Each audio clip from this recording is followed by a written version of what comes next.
প্রিয় শিক্ষার্থীরা, আশা করি তোমরা সবাই ভালো আছো। আমি আবারও উপস্থিত হলাম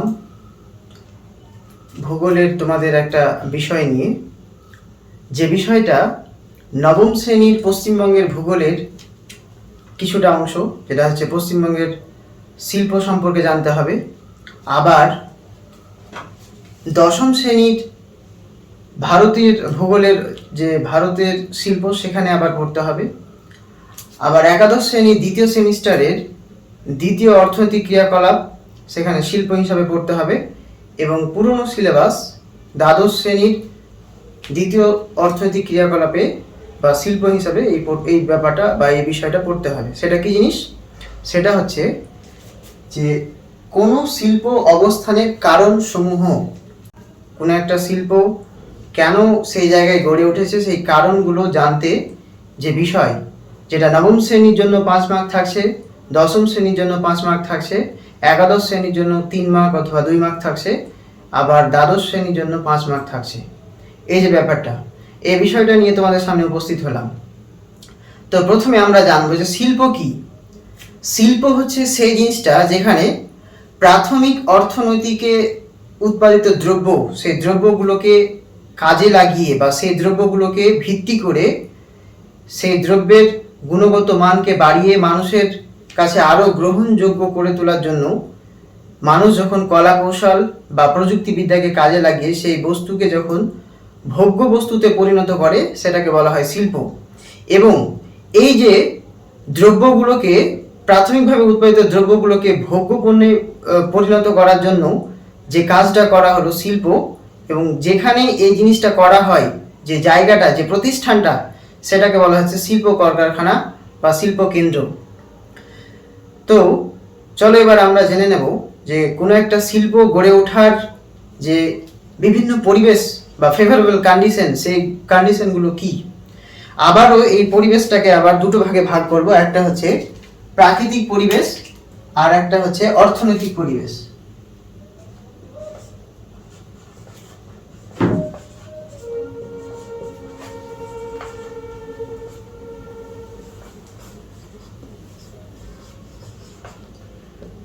প্রাকৃতিক পরিবেশ বা প্রাকৃতিক কারণ বললেও হয় বা প্রাকৃতিক নিয়ন্ত্রক বললেও হয়।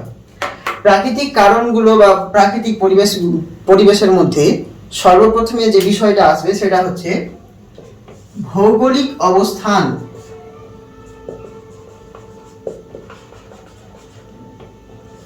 ভৌগোলিক অবস্থান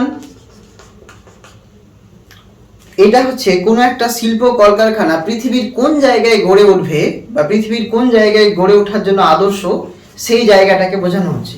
এই ভৌগোলিক অবস্থানের মধ্যে আরো 3টে বিষয় আসবে। একটা হচ্ছে অক্ষাংশ। অক্ষাংশ কেমন? আমাদের পৃথিবীটাকে যদি আমরা অক্ষাংশের ভিত্তিতে ভাগ করি, তাহলে 3টে ভাগে ভাগ করা হবে। একটা হচ্ছে নিম্ন অক্ষাংশ, একটা হচ্ছে মধ্য অক্ষাংশ, একটা হচ্ছে উচ্চ অক্ষাংশ। তো নিম্ন অক্ষাংশ যেটা হচ্ছে উষ্ণমণ্ডলের অন্তর্গত। তো উষ্ণমণ্ডলের অন্তর্গত জায়গায় যেখানে তাপমাত্রা বেশি, বৃষ্টিপাতের পরিমাণও বেশি, যার জন্য সেখানে কিন্তু শিল্প কলকারখানা গড়ে তোলার যে প্রতিকূল পরিবেশ, সেটা অনুকূল পরিবেশ সেটা কিন্তু নেই, বরং সেখানে প্রতিকূল পরিবেশ রয়েছে। কারণ অত্যন্ত বৃষ্টিপাত এবং অত্যন্ত উষ্ণতার কারণে সেখানে মানুষের কর্মক্ষমতা কমে যায়। আবার যদি আমরা দেখি যে নিম্ন অক্ষাংশ, যেটাকে আমরা হিমমণ্ডল বলছি, ওই হিমমণ্ডলে তুষারাবৃত, বেশিরভাগ সময় বরফে ঢাকা থাকার জন্য সেখানেও শিল্প কলকারখানা গড়ে তোলা সম্ভব নয়। তাহলে ফেভারেবল বা আদর্শ জায়গা তাহলে কোনটা, অক্ষাংশ কোনটা? সেটা হচ্ছে মধ্য অক্ষাংশ বা নাতিশীতোষ্ণ অঞ্চল। এই মধ্য অক্ষাংশ বা নাতিশীতোষ্ণ অঞ্চলে সমস্ত রকম শিল্প কলকারখানা গড়ে ওঠার জন্য একটা আদর্শ পরিবেশ। এটা হচ্ছে অক্ষাংশগত বিষয়। এরপরে এখানে রয়েছে সমুদ্র থেকে দূরত্ব।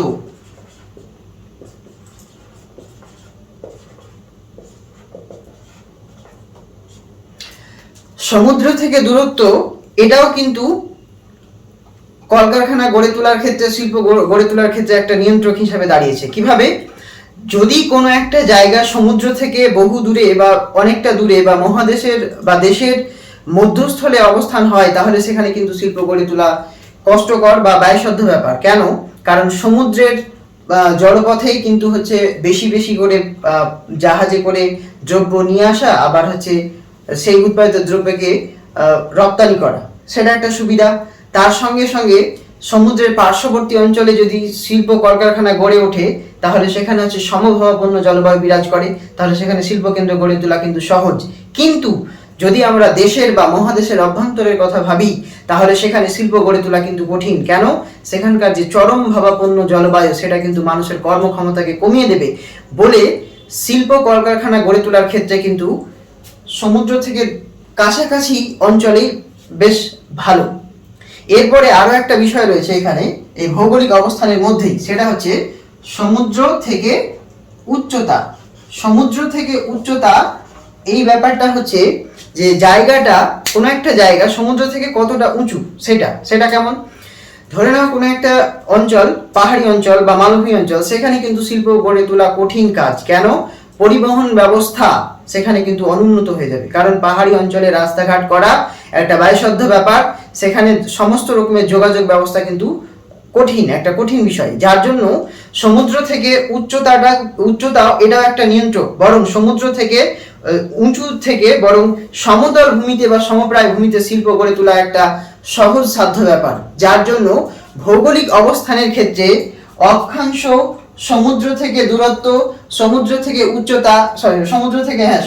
উচ্চতা, এই ব্যাপারগুলো কিন্তু এখানে একটা নিয়ন্ত্রক হিসাবে একটা নিয়ন্ত্রক হিসাবে কাজ করছে। এরপরে আমরা এই ভৌগোলিক অবস্থানের পরে যে বিষয়টা আমরা জানবো, সেটা হচ্ছে জলবায়ু।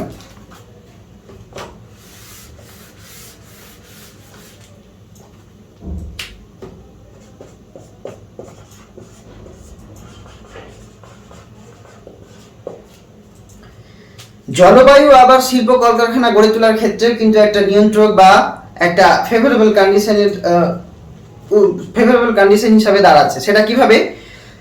যদি জলবায়ু উষ্ণ প্রকৃতির হয়, সেখানে গরম বেশি লাগে বা সেখানে বৃষ্টিপাতের পরিমাণ বেশি, তাহলে সেখানে কিন্তু শিল্প গড়ে তোলা কঠিন। আবার অনেক ক্ষেত্রে যেমন হচ্ছে যে আর্দ্রযুক্ত জলবায়ুতে শিল্প গড়ে তোলা সহজ। কিভাবে? যেমন হচ্ছে কার্পাস শিল্প আর্দ্রযুক্ত পরিবেশেই গড়ে উঠবে, তো সেক্ষেত্রে হচ্ছে আর্দ্র পরিবেশ থাকা দরকার। আবার নাতিশীতোষ্ণ জলবায়ুতে শিল্প গড়ে তোলা খুবই সহজ। যেমন ধরে নাও সেখানে ডেয়ারি শিল্প, তারপরে হচ্ছে মাংসজাত শিল্প, তারপরে সমুদ্র থেকে মৎস্য আহরণ করে যে মৎস্যগুলোকে প্যাকেজিং করা, সেই শিল্পটাও কিন্তু নাতিশীতোষ্ণ প্রকৃতির জলবায়ুতে খুব সুন্দরভাবে গড়ে ওঠে। তো এইটা হচ্ছে জলবায়ু, যেটা কিনা একটা শিল্পকে গড়ে তোলার জন্য পরিবেশ হিসাবে দাঁড়ায়। জলবায়ুর পরে যে বিষয়টা রয়েছে, সেটা হচ্ছে কাঁচামাল। কোনো একটা শিল্প কলকারখানা গড়ে উঠবে একটা নির্দিষ্ট কাঁচামালের উপর ভিত্তি করে। যদি সেখানে কাঁচামাল নাই থাকে, তাহলে তো সেখানে শিল্প গড়ে উঠবে না। যেমন ধরে নাও আমাদের মালদা জেলায় প্রচুর পরিমাণে আম পাওয়া যায়, তাহলে এখানে আমকে কেন্দ্র করে আমসত্ত্ব, আমের আচার, অন্যান্য দ্রব্য তৈরি করা কিন্তু সহজ। তাহলে এই যে দ্রব্যগুলো তৈরি করবে, তার জন্য কি লাগবে? কাঁচামাল। তো কাঁচামাল অবশ্যই একটা প্রয়োজনীয় জিনিস শিল্প কেন্দ্র গড়ে ওঠার ক্ষেত্রে। এবার এই কাঁচামালকে আমরা দুটো ভাবে পড়বো, একটা হচ্ছে বিশুদ্ধ শ্রেণীর কাঁচামাল, আর একটা হচ্ছে অবিশুদ্ধ কাঁচামাল। বিশুদ্ধ কাঁচামাল কোনগুলো? যেমন ধরে নাও, যদি কোনো একটা দ্রব্য কাঁচামাল হিসাবে যতটা দেব, যদি ওই দ্রব্যকে ব্যবহার করার পরে অতটাই পরিমাণে যদি আমরা উৎপাদিত দ্রব্য পাই, তাহলে এটা হচ্ছে বিশুদ্ধ শ্রেণীর কাঁচামাল। যেমন ধরে নাও, যদি আমরা কার্পাস শিল্পের কথা ভাবি, তো 100 কেজি তুলো কাঁচামাল হিসাবে দিলাম এবং সেখান থেকে 100 কেজি সুতো পেলাম উৎপাদিত দ্রব্য, তাহলে এটা হচ্ছে বিশুদ্ধ শ্রেণীর কাঁচামাল।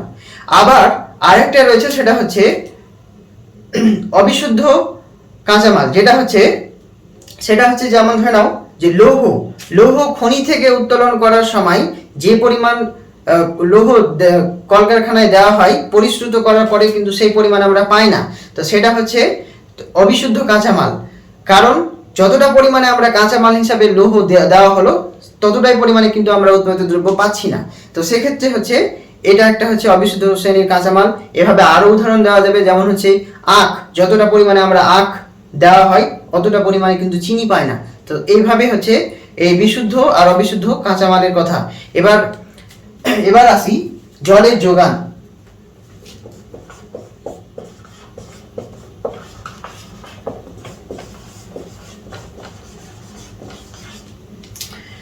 জলের যোগান, একটা জায়গায় শিল্প কেন্দ্র গড়ে তোলার ক্ষেত্রে প্রচুর পরিমাণে জল থাকতে হবে বা জলের যোগান থাকতে হবে, কারণ যে শিল্প কেন্দ্র গড়ে তোলা হবে বা যে শিল্পটা সেখানে গড়ে তোলা হবে সেই শিল্পে ব্যবহৃত মেশিনগুলোকে ঠান্ডা রাখার জন্য, তারপরে হচ্ছে সেই মেশিনগুলোকে পরিষ্কার করার জন্য, তারপরে হচ্ছে সেখানে যে শ্রমিকগুলো রয়েছে সেই শ্রমিকদের প্রয়োজনীয় জল স্নানের জন্য হতে পারে বা নিজেদের ব্যবহারের জন্য যে জল, সেই জল কিন্তু লাগবে। তো সেক্ষেত্রে কোনো একটা শিল্প কেন্দ্র গড়ে তোলার জন্য কোনো একটা নদী বা হচ্ছে সমুদ্রের পার্শ্ববর্তী এলাকায় সব থেকে ভালো বা উপযোগী পরিবেশ এবং জলের যোগান সেখানে থাকতে হবে। জলের যোগানের পরে যে বিষয়টা রয়েছে সেটা হচ্ছে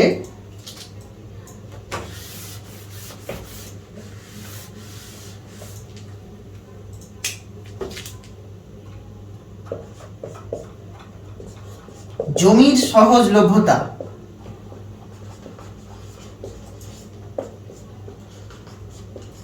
জমির সহজলভ্যতা, কোনো একটা শিল্প গড়ে তোলার ক্ষেত্রে জমি অবশ্যই একটা প্রয়োজনীয় বিষয়। যদি কোনো একটা জায়গায় শিল্প কেন্দ্র গড়ে তোলা হয় সেক্ষেত্রে কিন্তু সেখানে প্রচুর জমি দরকার, কারণ হচ্ছে একটা শিল্পকে কেন্দ্র করে কিন্তু আরো অনুসারী ছোট ছোট শিল্প গড়ে তুলতে পারে। তো সেক্ষেত্রে কোনো একটা জায়গায় যদি জমি সহজেই পাওয়া যায় সেক্ষেত্রে ওই শিল্পটা গড়ে তোলার একটা সহায়ক পরিবেশ পেয়ে যাবে। এই হচ্ছে বিষয়। জমির সহজলভ্যতার পরে যেটা রয়েছে সেটা হচ্ছে শক্তি সম্পদ। শক্তি সম্পদ এটা বিশেষত বিদ্যুৎ শক্তির কথা বলা হচ্ছে। শক্তি সম্পদ যেমন ধরে নাও যে প্রাচীন যুগে বা শিল্প বিপ্লবের প্রথম দিকে যে সময়, সেক্ষেত্রে কিন্তু তাপবিদ্যুৎকে কাজে লাগিয়ে শক্তি মানে কয়লাকে পুড়িয়ে তাপবিদ্যুৎ উৎপাদন করে সেক্ষেত্রে শক্তি হিসাবে ব্যবহার করত।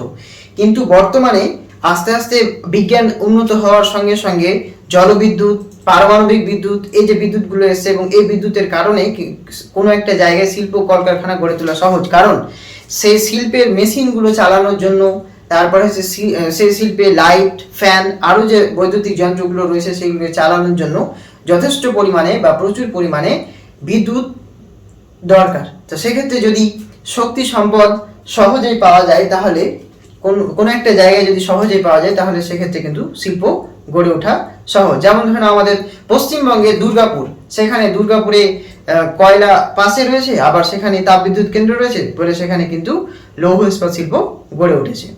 এরপরে এগুলো যেগুলো আলোচনা করলাম এগুলো ছিল হচ্ছে প্রাকৃতিক পরিবেশ। প্রাকৃতিক পরিবেশের পরে এখন রয়েছে অর্থনৈতিক পরিবেশ।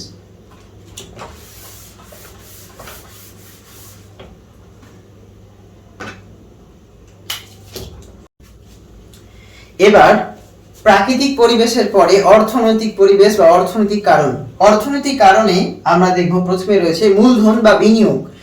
কোনো একটা শিল্প কলকারখানা গড়ে তোলার ক্ষেত্রে সর্বপ্রথমে কিন্তু মূলধনের কথা মাথায় রাখতে হবে, কারণ হচ্ছে যে শিল্পের জন্য জমি ক্রয় করা, তারপরে হচ্ছে যন্ত্রপাতি ক্রয় করা, তারপরে হচ্ছে শ্রমিকদের মজুরি, তারপরে হচ্ছে কাঁচামাল ক্রয় করা, তারপরে হচ্ছে পরিবহন ব্যয়, এই যে ব্যাপারগুলো রয়েছে এগুলো খরচ বা এগুলো যে ব্যয়, এগুলোকে বহন করার জন্য যথেষ্ট পরিমাণে মূলধন লাগবে।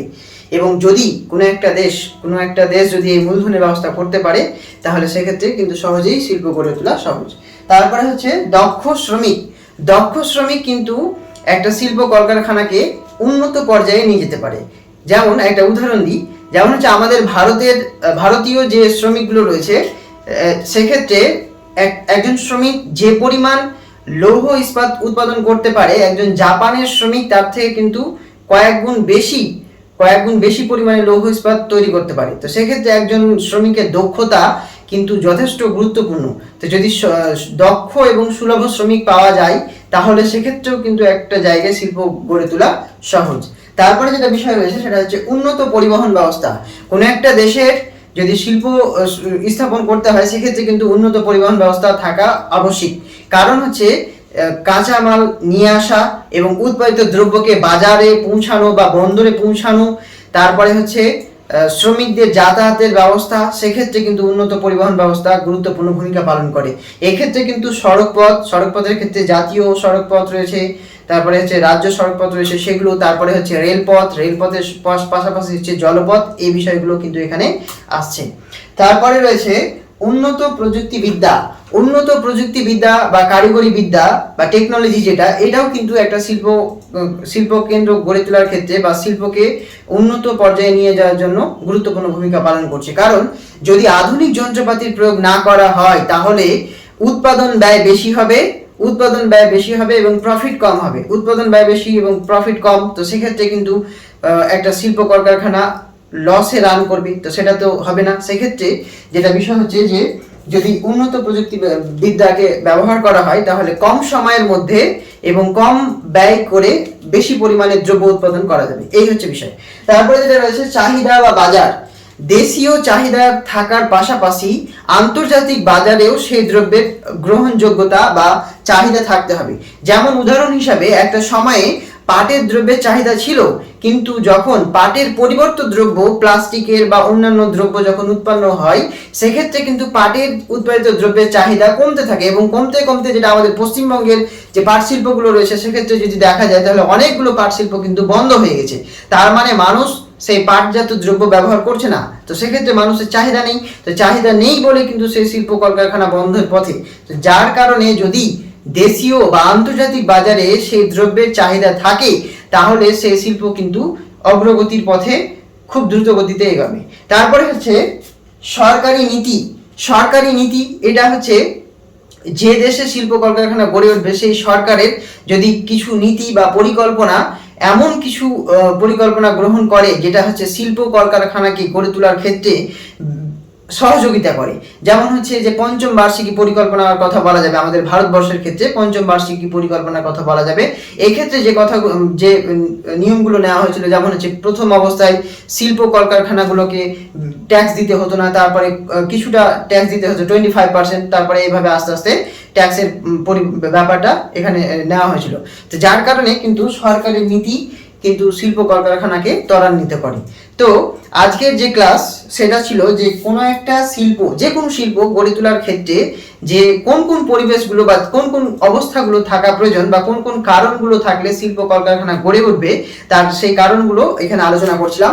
একেবারে প্রথম দিকে যেটা ছিল সেটা হচ্ছে প্রাকৃতিক পরিবেশের মধ্যে ছিল ভৌগোলিক পরিবেশ। প্রথমে ভৌগোলিক পরিবেশের পরে যেটা ছিল সেটা হচ্ছে যে জলবায়ুর পরে হচ্ছে কাঁচামালের পরে হচ্ছে জলের যোগানের পরে হচ্ছে জমির সহজলভ্যতার পরে ছিল শক্তি সম্পদ।